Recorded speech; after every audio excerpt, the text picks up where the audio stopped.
Let's explore Asceticism and 5 other spiritual poems. This is Lama Jigme Gyatso. Welcome to Meditate Like a Jedi. Today's first poem, Asceticism. Oh, how exhausting it could be to forever strive to shove some things away, while ever contriving to pull other things toward us. Asceticism, literal or figurative, is folly. There is no need to scoop out our brain, nor gouge out our eyes, nor rupture our eardrums, nor cut off our nose, nor tear out our tongue, nor peel off our skin. For our 6 senses are not what haunts us, as much as our impulsive craving of body, as well as the clinging of our mind. Liberation is not found in the dulling of our senses, nor in the undermining of our mindfulness, but could be found in allowing the mind to insightfully relax, release, and flow with every exhalation. Anyone could be taught to walk the path, but to master mindfulness, insight, and compassion to the point of practicing them spontaneously, habitually, easily, and effectively is what separates the men from the boys and the master Jedi from the Padawan learners. Today's second poem, Make a Man of Me. As a child, my parents thought it would be a good idea to punish me for my disabilities. Stepfather thought it would make a man of me. All it did was put me in touch with my inner Thanos.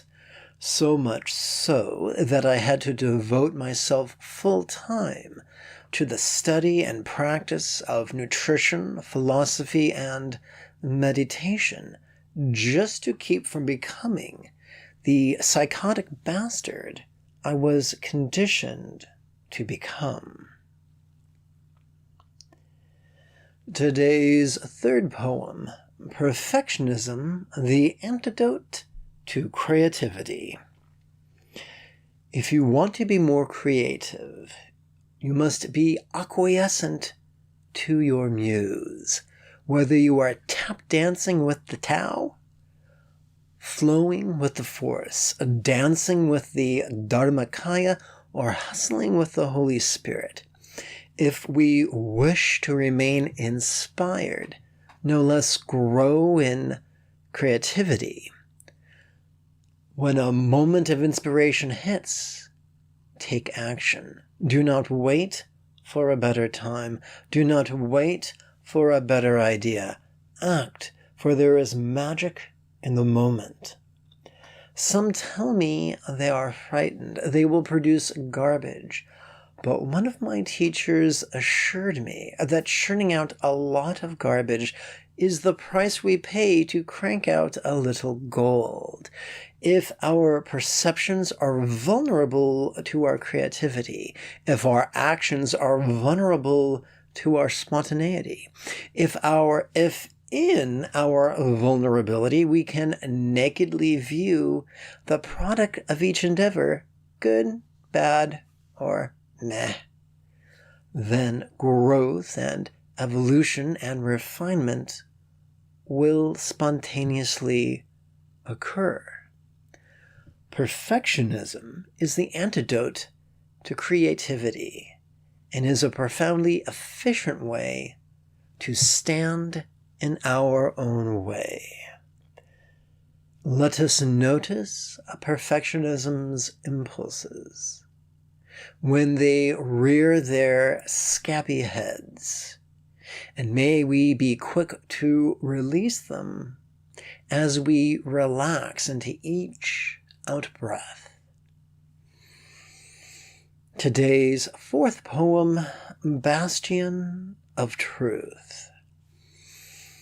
While searching for unlicensed images, my web designer and I happened upon articles enumerating the exploits of the self-appointed who strive to defrock nuns and monks, claiming them to be unworthy of what little alms they subside upon. But the enlightened one himself never sanctioned such self-righteous folly. Tell me, O self-appointed bastion of the faith, how many hours you spend in meditation every day? How many hours spent in study? How many 3-year retreats have you sat? For denying robe-clad beggars what little alms or good fortune they may receive is a pale substitute for actually traversing the Bodhisattva's path. Generosity is not given because it is deserved. Generosity is given because it is required. Required by both the recipient as well as the giver alike. We are either in the business of loving and giving whatever resources or skills we possess, or we are in the business of judging the worthiness of others as if we were their betters.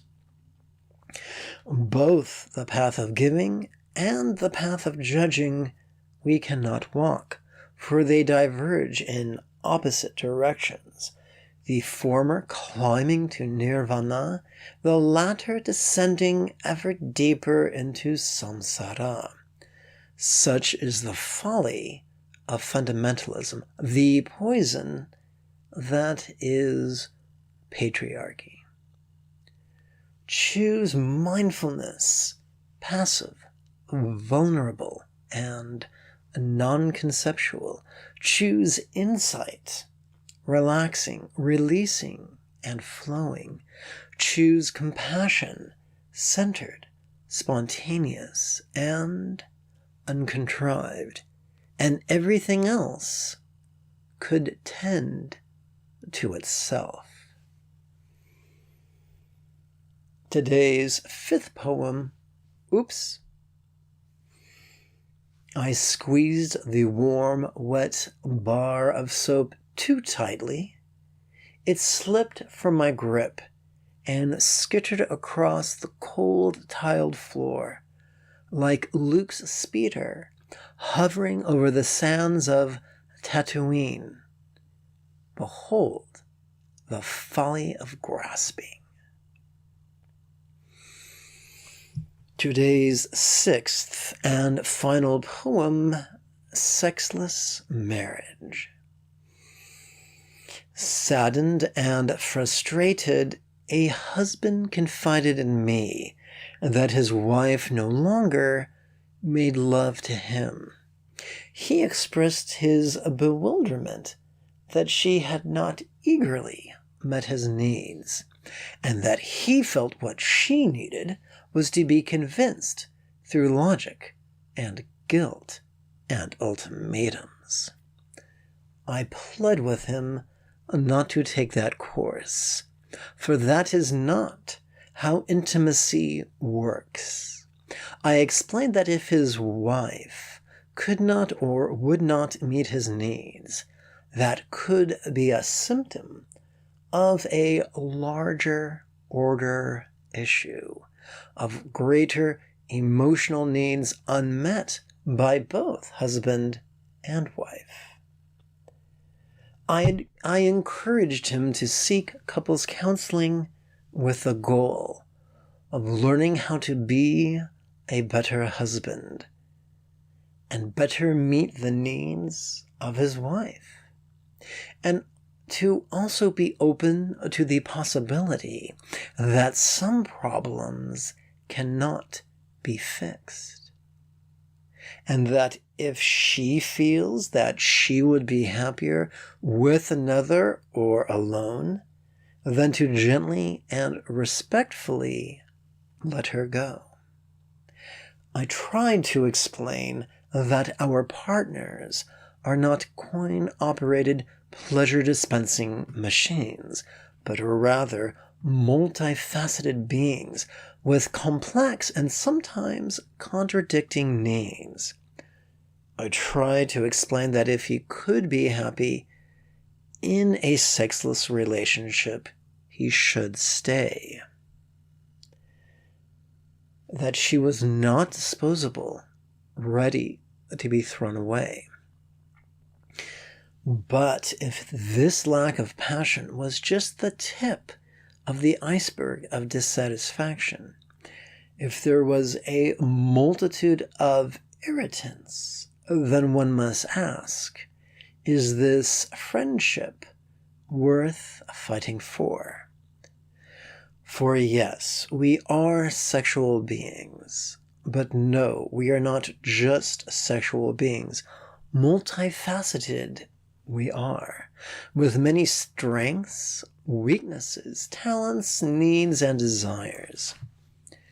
How often during our courtship does each party hide their authentic self and then startle in surprise when once revealed their authentic selves are found to be incompatible? Even a sexless relationship could thrive if the friendship is strong and vibrant. But if no compatibility is present, then no amount of effort can fix it. Far too often we pair out of desperation, too blinded by our fantasies of who we hope they are, to their authentic self actually see. Courtship is exhilarating, both terrifying and enchanting. How could Buddha's path help to sort this out? In the midst of courtship's turmoil or relationship's crisis as well, during the inhalation we could silently and mentally recite passionate, as vulnerably we open ourselves to feel our present moment turmoil. And during the exhalation, we could silently and mentally recite, yet empty, as we physically relax and then emotionally release as best we can. We could persist with this for 5 minutes or so, and while this might not, like the panacea of myth, all problems fix, it could give us the calmness, clarity, and compassion to be our best selves, regardless of counseling's outcome. If we navigate from peace and love, then we most certainly have won. For the secret of a fulfilling life lies not in always getting our way, but in learning how to be peaceful and loving and happy when we do not get our way. Let us conclude with a simple call to action. This podcast will never have any advertisements, so support us monthly on PayPal and like us on your podcast service to help others find us, just as you found us as well. If meditation is felt impossible, boring, or just out of reach, you are welcome to register for the next series of live online meditation class webinars that meet once a week.